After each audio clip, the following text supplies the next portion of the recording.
നമസ്കാരം.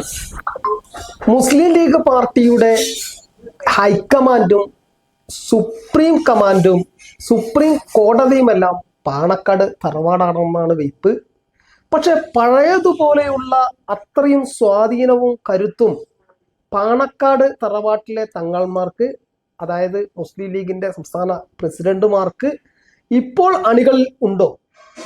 സംശയമാണ്. അങ്ങനെ സംശയിക്കാൻ സാധാരണ മലയാളിക്ക് സാധ്യമല്ല. പക്ഷെ അങ്ങനെ സംശയിക്കേണ്ട സാഹചര്യങ്ങൾ ഉണ്ടായിരിക്കുന്നു. പണ്ട് 10 മിനിറ്റിനകം തീരുമായിരുന്നു അവരുടെ സ്ഥാനാർത്ഥി നിർണയ ചർച്ചകൾ. അത് ഇന്ന് 1, 2, 3 ദിവസം തീരുന്നു. ഒരു ചായ കുടിക്കാൻ പാണക്കാട് തങ്ങളെ വിളിച്ചിരുത്തിയാൽ, ലീഗ് നേതാക്കളെ വിളിച്ചിരുത്തിയാൽ തീരുമായിരുന്നു. അദ്ദേഹം പറയുന്നതായിരുന്നു അന്ത്യശാസനം. ഇപ്പോൾ അങ്ങനെയൊന്നും സാധിക്കുന്നില്ല. അത് മാത്രമല്ല, നോക്കൂ, ഇപ്പോൾ തെരുവിലിറങ്ങിയിരിക്കുകയാണ്. പാണക്കാട് തങ്ങൾ തീരുമാനിച്ച സ്ഥാനാർത്ഥി പട്ടികക്കെതിരെ മുസ്ലിം ലീഗിന്റെ പ്രവർത്തകർ തെരുവിലിറങ്ങിയിരിക്കുകയാണ്.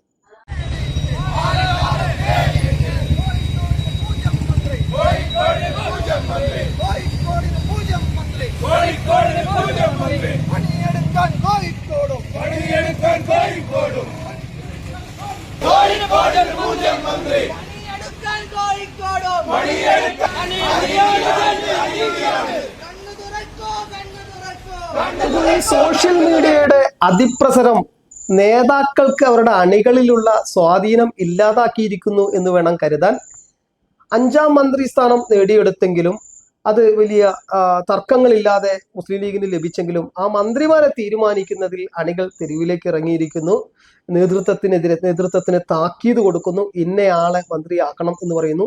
VD സതീശന് വേണ്ടി തെരുവിലിറങ്ങി മുദ്രാവാക്യം വിളിക്കുന്നു. വെള്ളാപ്പള്ളി നടേശന്റെ കോലം കത്തിക്കുന്നു. ഇങ്ങനെ ചെയ്യരുത് എന്ന് സംസ്ഥാന നേതൃത്വം പറഞ്ഞിട്ടും തൊടുപുഴയിൽ ഒരു യൂത്ത് ലീഗിന്റെ ജില്ലാ കമ്മിറ്റിയെ ഇടുക്കി ജില്ലാ കമ്മിറ്റി അപ്പാടെ പിരിച്ചുവിട്ടിട്ടും ഇവിടെ കമ്പളക്കാട് ഇത് നടക്കുന്നു, കോലം കത്തിക്കൽ നടക്കുന്നു. തിരിച്ച് പാണക്കാട് തങ്ങളുടെ കോലം SNDPക്കാർ തെരുവിൽ വെച്ച് കത്തിക്കുന്നു. ചരിത്രത്തിൽ ആദ്യമായിട്ടാണ് ഒരു പാണക്കാടുള്ള ഒരു മുസ്ലിം ലീഗ് നേതാവായിട്ടുള്ള ഒരു പാണക്കാട് തങ്ങളുടെ കോലം കേരളത്തിൽ കത്തിക്കപ്പെടുന്നത്.